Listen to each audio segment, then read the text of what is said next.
সকলের একটা করে ভান্তারা দেয়, তাহলেই হবে। দেখুন, সুবিধা বা অসুবিধার বিষয়টা ততক্ষণ অ্যাসেস করা যাবে না যতক্ষণ পর্যন্ত না আইনটা আসে। ধরুন, আম্বানির ছেলে আর পুরুলিয়ার একজন আদিবাসীর সন্তান, তারা কি সমান?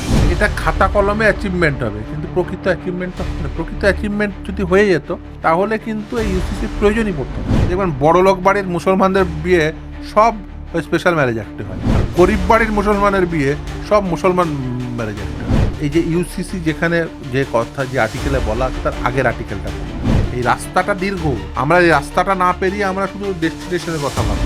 ইউসিসি হচ্ছে destination, uniformity is the destination. অভিন্ন দেওয়ানি বিধি ইউসিসি রাজ্যে আগস্টের মধ্যে শুরু হতে চলেছে, বড় ঘোষণা করলেন রাজ্যের মুখ্যমন্ত্রী শুভেন্দু অধিকারী। এই ইউসিসি কি? ইউসিসি হলে রাজ্যের মানুষের কি সুবিধা হবে বা কি অসুবিধায় পড়বে মানুষজন? আমাদের সঙ্গে এই মুহূর্তে রয়েছেন ফিরদৌস শামীম, আইনজীবী, তার সঙ্গে কথা বলবো। স্যার, এই যে ইউসিসি যদি হয়, বাংলার মানুষের জন্য কতটা সুবিধাজনক হবে বা কতটা অসুবিধাজনক হবে? দেখুন, সুবিধা বা অসুবিধার বিষয়টা ততক্ষণ অ্যাসেস করা যাবে না যতক্ষণ পর্যন্ত না আইনটা আসছে, প্রথম কথা। দ্বিতীয় কথা, এই আইনের আইনি বৈধতা সেটা সম্পর্কে আগে সম্যক ধারণা থাকা উচিত। দেখুন, আমাদের দেশের সংবিধানে অনেকগুলো অধ্যায়ে সেটা বিভক্ত। মানে আপনি যদি দেখেন পার্ট 3, পার্ট 4 এরকম করে বিভাজন রয়েছে। আপনি যদি দেখেন আমাদের দেশের সংবিধান, যেমন পার্ট 3 হচ্ছে, সেটা হচ্ছে মানুষের মৌলিক অধিকারের কথা বলে।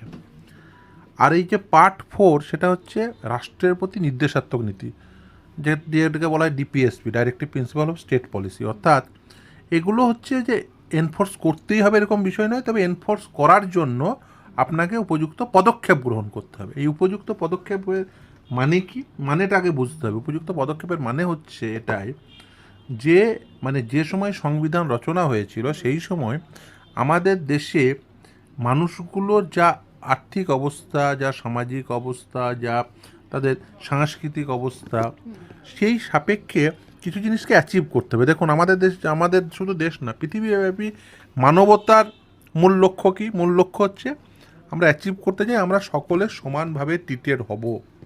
এটা আমরা সবাই অ্যাচিভ করতে চাই, কিন্তু অ্যাকচুয়ালি কি আমরা সবাই সমান? ধরুন, আম্বানির ছেলে আর পুরুলিয়ার একজন আদিবাসীর সন্তান, তারা কি সমান? সমান নয়। কিন্তু আমাদের এটা অ্যাচিভ করতে হবে। আমাদের সংবিধানে সমস্ত রকম ইকুয়ালিটির কথা বলা আছে। আপনি যদি আমাদের সংবিধান পাঠ করেন, দেখবেন আমাদের সংবিধানে শুধুমাত্র ইকোনমিক্যাল ইকুয়ালিটির কথা বাদ দিয়ে, অর্থাৎ আর্থিক সাম্যতা বাদ দিয়ে সমস্ত রকম সাম্যতার কথা বলা আছে। কিন্তু আমরা সত্যি কি সমস্ত রকম সাম্যতাকে কি অ্যাচিভ করতে পেরেছি? পারিনি। আমি একটা উদাহরণ দিই। যেমন ধরুন, আমাদের দেশের সংবিধানে আর্টিকেল 21 রাইট টু লাইফের কথা বলে। সেই আর্টিকেল 21-এর অ্যামেন্ডমেন্ট নিয়ে 21A নিয়ে এসে কী বলা হলো, যে 6 থেকে 14 বছর বয়স্ক প্রতিটি শিশুকে রাষ্ট্র বাধ্যতামূলকভাবে এলিমেন্টারি এডুকেশন দেবে। আর এই সুপ্রিম কোর্ট বললো এলিমেন্টারি এডুকেশন কি? এলিমেন্টারি এডুকেশন হবে, সেটা হবে যে গুণগত মানসম্পন্ন কোয়ালিটি এডুকেশন, গুণগত মানসম্পন্ন শিক্ষা। রাষ্ট্রকে সেটা দিতে সমর্থ হয়েছে। সকলের সমান গুণগত মানসম্পন্ন শিক্ষা পাবে। আচ্ছা, ওই আদানির ছেলে বা আম্বানির ছেলে যে গুণগত মানের শিক্ষা পায়, পুরুলিয়ার একজন আদিবাসীর সন্তান বা মুর্শিদাবাদের একটা সংখ্যালঘু পরিবারের সন্তান বা মানে জলপাইগুড়ি বা দার্জিলিংয়ের একজন চা শ্রমিকের সন্তান একই মানের শিক্ষা পায় না? একই মানের স্বাস্থ্য ব্যবস্থা পায় না? তাহলে যখন রাষ্ট্র ব্যর্থ হচ্ছে শিক্ষা দিতে, স্বাস্থ্য দিতে, অন্য সমস্ত ক্ষেত্রে সমান সুযোগ দিতে, তখন এই ধরনের আইন এনে শুধুমাত্র ধরুন, মানে এটা খাতা কলমে অ্যাচিভমেন্ট হবে, কিন্তু প্রকৃত অ্যাচিভমেন্ট তো হবে না। প্রকৃত অ্যাচিভমেন্ট যদি হয়ে যেত তাহলে কিন্তু এই ইউসিসির প্রয়োজনই পড়তো না। কেন পড়তো না? আপনাকে একটা উদাহরণ দিই। দেখবেন, ধরুন একজন মুসলিম ছেলে একজন মুসলিম মেয়েকে বিয়ে করছে। তাদের এই বিয়ের যে আইন, সেই আইনটি কী হতে পারে? তারা মুসলিম রীতিতে বিয়ে করতে পারে বা স্পেশাল ম্যারেজ অ্যাক্টে বিয়ে করতে পারে। মানে অনেকে ভাবে যে হিন্দুর সাথে মুসলমানের বিয়ে হলে তবেই মাত্র স্পেশাল ম্যারেজ অ্যাক্ট হয়। না, দুজন মুসলমানের মধ্যে বিয়ে স্পেশাল ম্যারেজ অ্যাক্টে হতে পারে, দুজন হিন্দুর মধ্যে, মানে একটা হিন্দু ছেলের সাথে একটা হিন্দু মেয়ের বিয়ে স্পেশাল ম্যারেজ অ্যাক্টে হতে পারে। দেখবেন, বড়লোক বাড়ির মুসলমানদের বিয়ে সব স্পেশাল ম্যারেজ অ্যাক্টে হয়, আর গরিব বাড়ির মুসলমানের বিয়ে সব মুসলমান ম্যারেজ অ্যাক্টে হয়। আমি মানে এটা প্রভেদ করতে চাইছি না, কিন্তু ফ্যাক্ট হচ্ছে এটাই। দেখেন, বড়লোক বাড়ির, দেখেন আজিম প্রেমজির বাড়ির কারোর 4টে বিয়ে নেই, কারণ তাদের বাড়ির বিয়ে, সবার বিয়ে ওই স্পেশাল ম্যারেজ একটা হয়। আমার বোনের বিয়ে স্পেশাল ম্যারেজ একটা হয়েছে। মানে আমি এইভাবে মানে প্রভেদ করতে চাইছি না, আমি বলছি যে স্পেশাল ম্যারেজ অ্যাক্টে সেখানে ওই একটাই বিয়ে, অনেকে দেখবেন বলে মুসলমানরা 4টে বিয়ে করে। আরে দুটো মুসলমানের বিয়েতে আপনি চাইলে দুটো মুসলমানের বিয়ে আপনি স্পেশাল ম্যারেজ একটা দিন না, 4টে বিয়ে করতে পারবে না? আচ্ছা, মুসলিম ল নিয়ে একাধিক প্রশ্ন উঠছে। দেখুন, মুসলিম ল বা হিন্দু ল বা আদিবাসী লয়ের বিষয় না, এটা বুঝতে হবে ভারতবর্ষ কীভাবে তৈরি হয়েছে। ভারতবর্ষ তৈরি হয়েছে একটি বহুত্ববাদী দেশ, সেখানে বিভিন্ন সাংস্কৃতিক মানসম্পন্ন বিভিন্ন মানে বিভিন্ন মানের মানুষ, বিভিন্ন মনের মানুষ, বিভিন্ন মননের মানুষ বসবাস করে। ধরুন পুরুলিয়ার একটি আদিবাসী পরিবারের যে সাংস্কৃতিক পরিবেশ, সামাজিক পরিবেশ, তাদের যা পারিবারিক পরিবেশ, আর আপনি কলকাতার, দক্ষিণ কলকাতার একজন অভিজাত মানে ধনী ব্যবসায়ী পরিবারের তার যে মনন, তার বেড়ে ওঠা, তার সাংস্কৃতিক পরিবেশ, তার পারিপার্শ্বিক পরিবেশ, তার পারিবারিক পরিবেশ কি এক না? এবার আপনি যদি বলেন যে না, আমি ওই সমস্ত কিছু ওই দক্ষিণ কলকাতার ধনী ব্যবসায়ীদের ইয়ার্ডস্টিকেই আমি সব কিছু করব, সম্ভব না। এই কারণেই, তার কারণ হচ্ছে আপনাকে প্রেক্ষিত বুঝতে হবে, সেই প্রেক্ষিতের সাপেক্ষে আপনাকে বিচার বিবেচনা করতে হবে। আজকের দিনে দাঁড়িয়ে আপনি যদি বলেন যে আমি অ্যাচিভ করে গেছি, শুধু ইউসিসি লাগু করলেই আমার সব কিছু অ্যাচিভমেন্ট হয়ে গেছে, না। আপনি সংবিধানে আপনি এই যে ইউসিসি যেখানে যে কথা, যে আর্টিকেলে বলা আছে তার আগের আর্টিকেলটা পড়বেন, এবং সেই তার আগের আর্টিকেলে একাধিক সংশোধনী এসছে। সংবিধানে এই যে বলা আছে যে রাষ্ট্রকে নির্দেশাত্মক নীতি হচ্ছে যে uniform civil code, Article 14, Uniform Civil Code for the citizen. The state shall endeavour to secure for the citizen a uniform civil code throughout the territory of India. এইটাকে মানে গোটা রাষ্ট্র জুড়ে, মানে গোটা দেশে এটা করতে হবে। এবার আর্টিকেল 43 কি বলছে? 43 বলছে living wage etc for the workers. The state shall endeavour to secure by suitable legislation or economic organization or in any other way to all workers, agricultural, industrial or otherwise, work a living wage, condition of work ensuring a decent standard of life and full enjoyment of leisure and social and cultural opportunity, and in particular the state shall endeavour to promote cottage industries on an individual or cooperative basis in rural areas. আচ্ছা বলুন তো, বাঁচার মতো আমরা শ্রম মূল্য এখন ensure করতে পেরেছি? সুপ্রিম কোর্ট রাইট টু লাইফের কথা বলছে, supreme court equal pay, supreme court বলছে যে সম কাজের জন্য সম বেতন দাও, equal pay for equal work. এখনও পর্যন্ত রাষ্ট্র সেটা ব্যর্থ হয়েছে। এখন আপনি যদি বলেন যে বেসিক্যালি এটার প্রতিবাদ আসছে কিসের জন্য?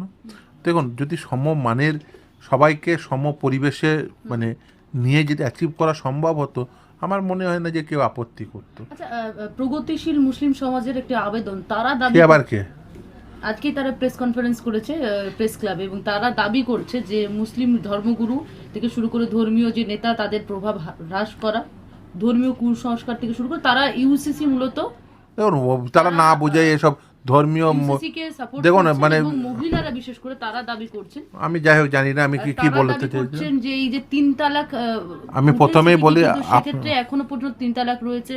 একজন বলছেন যে আমরা চাইছি, আমি সন্তান নিতে চাইছি, কিন্তু যেহেতু আমাদের ল আছে সেই লয়ের জন্য আমি নিতে পারছি না।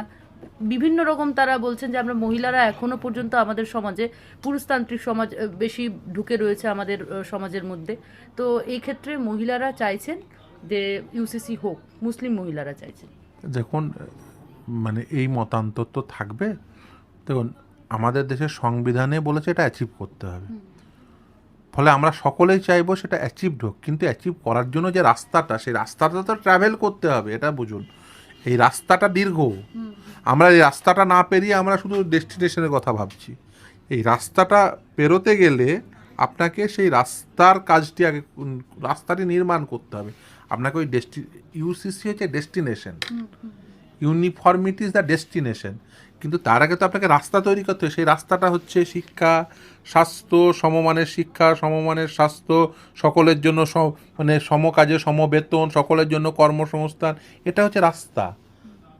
আর যারা বলছেন ওই মুসলিম ধর্মগুরুদের মানে কি প্রভাব মুক্ত করতে হবে না প্রভাব হ্রাস করতে হবে, প্রথম কথা মানে ইসলাম এমন একটি ধর্ম, তারা না জেনে, আমি জানি না কে বলেছেন, ইসলাম এমন একটি ধর্ম যেখানে ধর্মগুরু মানে আনইকুয়াল ট্রিটমেন্টের জায়গায় নেই।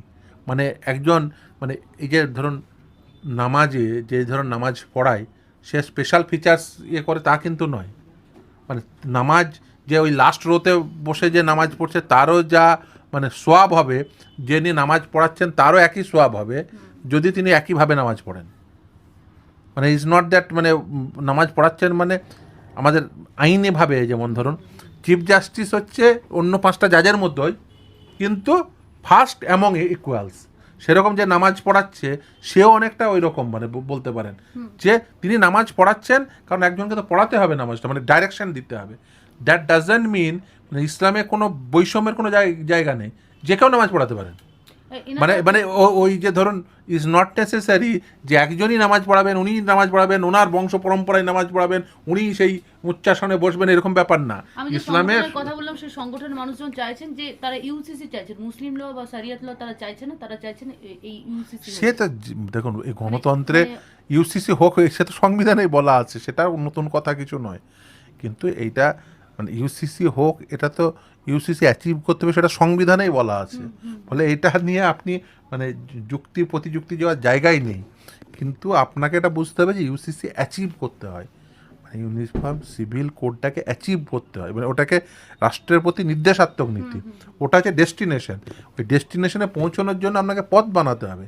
সেই পথটা না তৈরি করে শুধুমাত্র বলবেন যে না আমি ডেস্টিনেশনে পৌঁছে গেছি, এটা হয় না। দেখুন আপনি বলছেন, যারা বলছেন যে মুসলিম মেয়েদের মানে এই সমস্যা হচ্ছে, মুসলিম মেয়েদের সবথেকে বড় সমস্যা হচ্ছে শিক্ষা, সবথেকে বড় সমস্যা হচ্ছে কর্মসংস্থান, সবথেকে বড় সমস্যা হচ্ছে স্বাস্থ্য। আপনি বলুন তো, মানে আমি বিয়ে করতে চাই না, যে বলুন তো প্রতিটি মেয়ের একটি মানে জৈবিক একটি সমস্যা তৈরি হয় প্রতি মাসে। মুসলিম মেয়েদের সেই সম্পর্কে বলুন তো কতজন মানে মানে প্রপার মানে হেলথ মেজার্সগুলো নিতে পারেন। আপনি সেটা স্বাস্থ্যের কথা বললাম, শিক্ষা ব্যবস্থা মুসলিম মেয়েদের মানে কতটা পিছিয়ে আছে ভাবুন তো, সেগুলোকে নিয়ে কথা বলুন। এই যারা বলতে আসছেন তারা মুসলিম মেয়েদের শিক্ষা নিয়ে কোনো দিন ইয়ে করতে আসছিলেন, মানে সাংবাদিক সম্মেলন করেছিলেন, শিক্ষা দীক্ষার ব্যবস্থা করেছেন, কতজন ছেলের কর্মসংস্থানের ব্যবস্থা করেছেন, বা তাদের নিয়ে কথা বলেছেন, তাদের শিক্ষা নিয়ে কথা বলেছেন, তাদের গবেষণার কাজে কতজন যুক্ত সেই নিয়ে কথা বলেছেন, কতজন পেশাগত জীবনে এসছে সেই নিয়ে কথা বলেছেন। দেখুন আমি যে গণতন্ত্রে যে কোনো মানুষের বলার অধিকার রয়েছে। কেউ বলতে পারবেন যে না এক্ষুনি ইউসিসি চাই, কেউ বলতে পারেন যে না যে ইউসিসি ওটা হচ্ছে ডেস্টিনেশন, রাস্তাটা পেরোতে হবে, আবার কেউ বলতে পারেন যে না চাই না। গণতন্ত্রে সকলের এই অধিকার রয়েছে, কিন্তু দিনের শেষে আপনি যে আইনই আসুক সেই আইনের ইয়ার্ডস্টিকটা মেজার করা হবে সংবিধানের প্যারামিটারে। সাংবিধানিক সীমার মধ্যে থাকলে সেই আইন সাংবিধানিকভাবে বৈধ হবে, আর সংবিধানের সীমার বাইরে চলে গেলে সেই আইন সাংবিধানিকভাবে অবৈধ হবে। ফলে সাংবিধানিকভাবে বৈধতা বা অবৈধতা তখনই যাচাই সম্ভব যখন সেই আইনটা আসবে। এখনো পর্যন্ত আইন কিন্তু টেবিলড হয়নি। ফলে কি কি ইউনিফর্মিটি আনবেন, কারণ ইউনিফর্মিটিটা নেই এরকম অনেক সেক্টর রয়েছে, যেমন বৈবাহিক জীবন, যেমন তার ধরুন সম্পদের অধিকার, একাধিক ক্ষেত্রে আছে।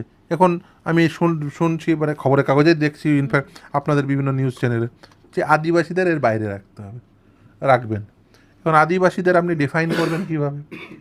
আপনি সরকারি মানে আদিবাসীদের এই যে সার্টিফিকেট ফেক এক্সি, আজকেও আমি মামলা করেছি ফেক এক্সি সার্টিফিকেট নিয়ে, আজকেও মাননীয় বিচারপতি নির্দেশ দিয়েছেন যে আগামী 10 তারিখ একটি নির্দিষ্ট সিলেকশন প্রসেসে যে 10 তারিখের মধ্যে রিপোর্ট ফাইল করতে। প্রচুর ফেক এসটিধারী সার্টিফিকেটধারী আছে, তাহলে সেই এসটি সার্টিফিকেটধারীদের মানে ইউনিফর্ম সিভিল কোড থাকবে না, কারণ তারা এসটি, আদৌ দেখা যাবে তারা এসটি না। মানে এবার বলুন এরকম ফেক সার্টিফিকেটধারী এসটিদের কীভাবে করবেন? মানে সমস্যা প্রচুর রয়েছে। ফলে এই সমস্যাগুলো ততক্ষণ পর্যন্ত অ্যাড্রেস করা সম্ভব হবে না যতক্ষণ পর্যন্ত না আইন আসছে। এখন আইনে দেখতে হবে কী কী বিষয়ে ইউনিফর্মিটির, আমরা তো সবাই চাই ইউনিফর্মিটি অ্যাচিভ হোক, সমমানের শিক্ষা পাক, সমমানের স্বাস্থ্য পাক। আম্বানির ছেলে যে স্কুলে পড়বে, পুরুলিয়ার একজন আদিবাসী সন্তান সেই স্কুলে পড়ুক, মুর্শিদাবাদের একজন মানে সংখ্যালঘু পরিবারের সন্তান সেই স্কুলে পড়ুক, জলপাইগুড়ি একটা চা শ্রমিক সেই স্কুলে পড়ুক, সেই মানের স্বাস্থ্য পাক। মানে ভান্তারা আম্বানির বেটারও থাক, পুরুলিয়ার আদিবাসী সন্তানেরও থাক, মুর্শিদাবাদের ওই মুসলিম ছেলেটিরও থাক, আর বা পুরুলিয়ার ওই জলপাইগুড়ির ওই চা শ্রমিকের সন্তানেরও থাক, সকলের একটা করে ভান্তারা থাক, তাহলেই হবে। আরো ভালো ভালো খবর দেখতে সাবস্ক্রাইব করুন বাংলা হান্টের ইউটিউব চ্যানেল। বাংলা হান্টের আরো খবর দেখতে নজর রাখুন। বাংলা খবর মানেই বাংলা হান্ট।